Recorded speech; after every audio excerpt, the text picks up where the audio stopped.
ఇటీవల నేనొక వేశ్యతో సెక్స్లో పాల్గొన్నాను. ఆమె స్తనాలను నోట్లో పెట్టుకున్నాను.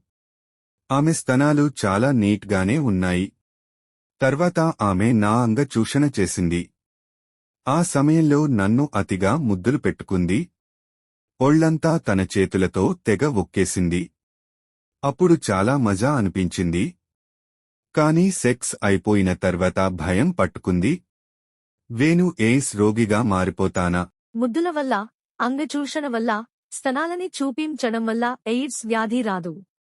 కండోమ్ సక్రమంగా వాడి సెక్స్లో పాల్గొంటే ఆ విధంగానూ ఏ వ్యాధి రాదు. కాని ఈ రకంగా వేశ్యలతో శృంగారం జరపడం మంచిది కాదు. ఎప్పుడు ఏమవుతుందో తెలియదు. అందుకని ఇటువంటి శృంగారంలో పాల్గొనకండి. ఏందో నేను ఇంత కష్టపడి వీడియోస్ చేస్తానా, నా కొడుకు ఫాలో చేయడంలే. ఏం చేద్దాం, ఊరినే వీడియోలు ఆపేసి ఏదైనా బేల్దార పని చేసుకుందామా ఎట్లా?